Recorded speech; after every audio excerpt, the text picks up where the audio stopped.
जी, अगर आप Saudi Arab के अंदर 6 महीने से अगर ज़्यादा रह चुके हो तो और आपका वीज़ा अगर सऊदी अरब से लगा तो आपकी जो पीसीसी जो मान्य होगी वहाँ पे जो चलेगी वो पीसीसी सऊदी अरब की ही चलेगी, बाकी दूसरी पीसीसी।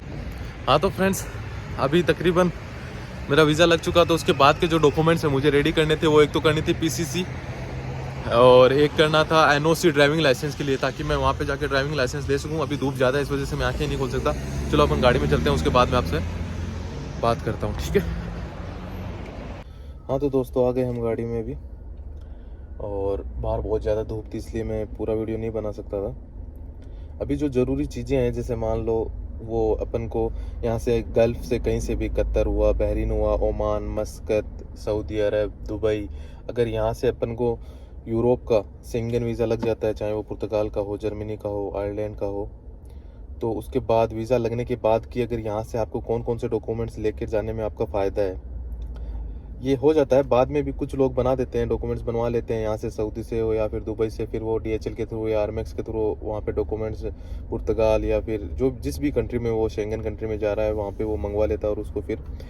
वहाँ पे काम में ले लेता है। तो वीडियो पूरा देखना, मैं आपको पूरी इन्फॉर्मेशन दूंगा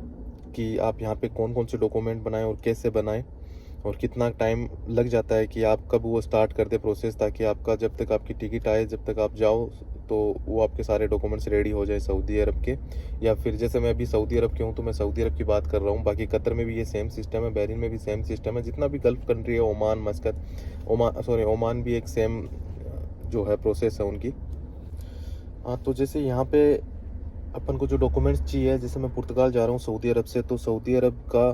पीसीसी, इंडिया का पीसीसी नहीं चाहिए। अगर आप सऊदी अरब के अंदर 6 महीने से अगर ज़्यादा रह चुके हो तो और आपका वीज़ा अगर सऊदी अरब से लगा तो आपकी जो पीसीसी जो मान्य होगी वहाँ पे जो चलेगी वो पीसीसी सऊदी अरब की ही चलेगी, बाकी दूसरी पीसीसी नहीं चलेगी। अगर आप इंडिया से हो तो इंडिया की पीसीसी वहाँ पे नहीं चलेगी। अगर आपको 6 महीने से ज़्यादा टाइम हो गया यहाँ पे और आपका वीज़ा अगर सऊदी से लगा है, और अगर आपका वीज़ा पाकिस्तान से लगा तो पाकिस्तान की पीसीसी लगेगी, और अगर आपका वीज़ा इंडिया से लगा तो आपको इंडिया की पीसीसी लगेगी। तो मेरा भी जो वीज़ा लगा है वो सऊदी अरब से लगा है, तो मुझे सऊदी अरब की पीसीसी चाहिए होगी। तो पीसीसी लेना, और उसके बाद मान लो अगर आपके पास में दुबई का या बहरीन या ओमान या फिर सऊदी का लाइसेंस है, तो लाइसेंस के ऊपर एनओसी लेनी पड़ेगी आपको, ताकि आप वहाँ पे जाके जैसे पुर्तगाल में या फिर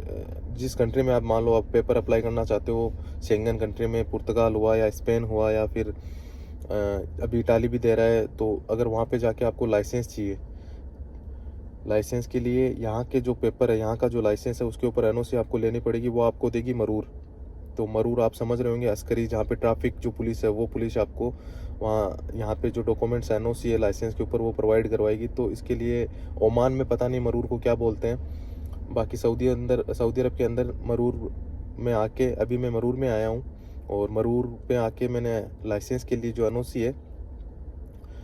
वो मैंने ले ली है। ये मेरी एनओसी है, आप देखो, ये लाइसेंस के ऊपर जो एनओसी है वो मैंने ली है। मैं आपको इसको पूरा तरीके से नहीं दिखा सकता क्योंकि इस पर मेरी पर्सनल इन्फॉर्मेशन वगैरह है। तो आप जब भी मरूर में जाओ तो उसको बोलो कि मेरा जो रिकॉर्ड है यहाँ का, अगर जितने भी साल आप, या जितने भी महीने, या 6 महीने, 8 महीने या 1 साल अगर आपके पास में रुखसा है, तो आपको मरूर में जाके ये बोलना है कि मेरा रिकॉर्ड आप मुझे निकाल के दें कि मैंने कोई भी वॉयलेशन यहाँ पे नहीं किया है। वॉयलेशन से रिलेटेड मतलब मैंने किसी को यहाँ पे ड्राइव के थ्रू, मतलब गाड़ी के थ्रू किसी को मारा नहीं है, या फिर मैंने किसी गाड़ी को टच नहीं किया, या फिर कुछ भी जो गाड़ी से रिलेटेड है वो मैंने कोई क्राइम वगैरह नहीं किया है। तो आपको मरूर है वो आपको एक पेपर निकाल के देगी, जो ट्रैफिक पुलिस है सऊदी अरब की, वो आपको एक पेपर निकाल के देगी, और उस पेपर पे आपके इकामा नंबर होंगे और आपका नाम होगा और आपके पासपोर्ट के नंबर होंगे, और उसमें लिखा हुआ होगा कि इस बंदे का कोई भी यहाँ पे ड्राइव से रिलेटेड कोई भी क्राइम या कोई भी वॉयलेशन में नहीं किया हुआ है। वॉयलेशन से रिलेटेड ये नहीं है कि आपने मान लो अगर आपका कैमरा लगा हुआ है या फिर कोई स्पीड का लगा हुआ है तो उससे कोई दिक्कत नहीं है, वो आप सद्दत करके फिर उसके बाद आप ये वॉयलेशन का ये जो पेपर है एनओसी या ड्राइविंग लाइसेंस की वो निकलवा सकते हो। और इस पर कोई भी क्वेश्चन हो एनओसी से रिलेटेड गल्फ के अंदर तो आप मुझसे पूछ सकते हो, मैं आपको बिल्कुल रिप्लाई दूंगा। एनओसी मेरी निकल चुकी है। अब इसके बाद बात करते हैं अपन पीसीसी की। तो सऊदी अरब के अंदर जो पीसीसी निकलने की प्रोसेस ये है कि आपका पासपोर्ट, आप इंडिया से हो या पाकिस्तान से हो या बांग्लादेश से हो, जहाँ से भी हो, तो आपका पासपोर्ट जो आपकी एक ऑफिस होती है जिस सिटी में आप रहते हो, अगर आप कैपिटल में रहते हो तो ऑफकोर्स वहाँ पे एम्बेसी होगी, तो आप एम्बेसी जा सकते हो और एम्बेसी में जाके और अपनी जो पीसीसी है वो वहाँ से बनवा सकते हो। और अगर आप मान लो कैपिटल में नहीं रहते हो, कैपिटल का मतलब ये है कि राजधानी में नहीं रहते हो, अगर आप रहते हो कोई छोटी सिटी के अंदर, तो वहाँ पे बिल्कुल वहाँ पे इंडिया या पाकिस्तान या बांग्लादेश सब की जो चैम्बर्स ऑफ कॉमर्स है यानी गुरफा तिजारी, वहाँ पे पासपोर्ट ऑफिस मिल जाते हैं, बांग्लादेश के भी मिल जाते हैं, पाकिस्तान के भी मिल जाते हैं, इंडिया के भी मिल जाते हैं। तो मैं गया था अपने चैम्बर्स ऑफ कॉमर्स गुरफा तिजारी जिसको अरबी में बोलते हैं, मैं वहाँ पे जाके आया और उसको मुझे आप पीसीसी का फॉर्म होता है, एक वाइट कलर का फॉर्म होता है जो मैं आपको दिखाऊंगा अगर मेरा आ जाएगा तो उसने मेरे को फॉर्म दिया था। फॉर्म के अंदर जो इन्फॉर्मेशन थी वो मैं आपको रफली बता देता हूँ। आपका नाम, आपके पासपोर्ट का नाम, आपके इंडिया में जो आपकी है होम कंट्री जो है उसके अंदर आपका एड्रेस, उसमें वहाँ के मोबाइल नंबर, वहाँ की मतलब ईमेल आईडी वगैरह, और यहाँ पे आप कहाँ पे रहते हो वो, और वहाँ का सऊदी अरब में या आप गल्फ में कहाँ पे रहते हो वहाँ का एड्रेस और वहाँ के फ़ोन नंबर, और आपके पासपोर्ट की जो डेट है कब ये एक्सपायर होगा। और हाँ, तो जैसे आपकी पासपोर्ट की इन्फॉर्मेशन है कि इस पासपोर्ट के अंदर आपका क्या नाम है, आपके माँ बाप का क्या नाम है, और आपका पासपोर्ट में जो होम कंट्री का एड्रेस है वो क्या है, और पासपोर्ट की जारी करने की मतलब इश्यू ऑफ पैलेस कहाँ पे ये जारी हुआ था वो, और ये कब एक्सपायर होगा, और पासपोर्ट नंबर, और आप यहाँ पे सऊदी अरब या गल्फ में कहाँ पे रहते हो उसका एड्रेस, वो फॉर्म में सब कुछ लिखा हुआ था। आप पासपोर्ट को देख के आराम से उसको फिल कर सकते हो, उसमें कोई बड़ी बात नहीं है। और फिर आपको फिल करके उसको वापस जो ऑफिस है जहाँ पे पासपोर्ट वगैरह रिन्यू होते हैं इंडिया का पाकिस्तान का, तो उसको वहाँ पे जाके आपको सबमिट करवाना है। तो फिर वो लोग क्या करते हैं कि उसको एम्बेसी में अटेस्टेड करवाते हैं, एम्बेसी की मोहर वगैरह लगा के, और फिर वो आपको आरएमएक्स के थ्रू 7 से 8 दिन में या 10 दिन में फिर वापस आपको वो रिसीव हो जाता है। तो आरएमएक्स वालों का आपका फ़ोन, आपके पास फ़ोन आ जाता है, तो फिर आप वो जो डिलीवरी है वो लेके आ जाते हो आरएमएक्स के अपने पीसीसी की। उसके बाद का जो सीन है वो ये है कि आपको उसको ट्रांसलेट करना पड़ेगा अरबी के अंदर, क्योंकि वो इंग्लिश में होती है। तो उसको फिर ट्रांसलेट करके अरबी के अंदर वो ministry of foreign affairs commerce of chambers, इसको जहाँ पे इसका इदारा है, जहाँ पे इसकी ऑफिस है, तो आप वहाँ पे आओगे तो वहाँ पे एक छोटी सी प्रोसेस रहती है। वो प्रोसेस ये है कि आप, तो फिर उसके ऊपर होगा आपका stamp ministry of foreign affairs का। तो स्टाम्प होने के बाद आप उसको जो पेपर है पीसीसी है जो आपका, जो आपकी एम्बेसी के थ्रू अटैच होके वो सब अटेस्टेड होके आया हुआ है, वो फॉर्म आप लेके जाओगे। जो मेन यहाँ का पुलिस डिपार्टमेंट है, क्रिमिनल एविडेंस जो ऑफिस है, वहाँ पे आप लेके जाओगे। तो वहाँ पे आपको लेके जाने के लिए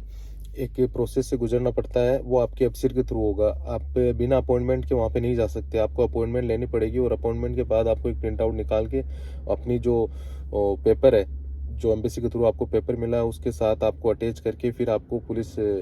जो है क्रिमिनल रिकॉर्ड वाला, वहाँ पे आपको जाना पड़ेगा, और वो पेपर आपको सबमिट करवाने पड़ेंगे उसी टाइम पे और उसी डेट को, जिस डेट को आपकी अपॉइंटमेंट होती है। ये अपॉइंटमेंट कैसे लेते हैं वो भी मैं आपको बता देता हूँ। आपको अब अबशिर के अंदर जाना है, फिर अबशिर के अंदर जाके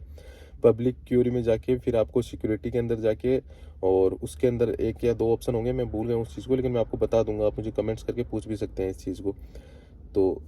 यहाँ से आपने अपॉइंटमेंट ली, फिर वहाँ पर आपको वो आपसे कुछ भी नहीं लेंगे, आपकी इकामा की फ़ोटो और आपका जो पेपर है, आपका जो पेपर है वो पेपर लेके आपसे 2 से 3 दिन लगेंगे। उसको 2 से 3 दिन लगने के बाद वो आपको रेडी करके एक पेपर दे देंगे जिसके ऊपर आपके फिंगर्स की फ़ोटोज़ वगैरह होगी। वो सबका, आई थिंक सबका सेम ही होगा। तो फिर वो आपको फ़ोटो, वो पेपर लेके ministry of commerce of chambers में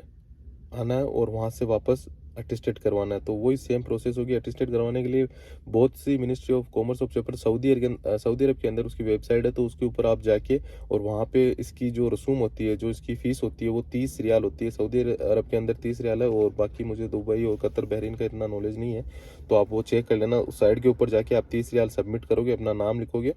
तो आपको एक अपॉइंटमेंट मिल जाएगी और आपके मोबाइल पे मैसेज आ जाएगा। फिर वो मैसेज लाके यहाँ पे ministry of commerce of chambers को जो बंदा है उसको दिखाओगे, तो वो आपको जो स्टाम्प है वो लगवा देगा। सारी प्रोसेस क्लियर होने के बाद आपको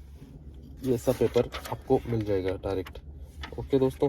तो ये मैं आपको ज़्यादा नहीं दिखा सकता क्योंकि इस पर फिर प्रॉब्लम हो जाती है थोड़ी। पेपर्स इस टाइप का आपको एक पेपर मिल जाएगा। रहें और चैनल को like and subscribe and share ज़रूर करें प्लीज़, क्योंकि जिस बंदे की वजह से मेरी मदद हुई है वो शेयर की वजह से हुई है। तो आप प्लीज़ शेयर करें चैनल को जितना हो सके, like subscribe and share please. Okay, thank you.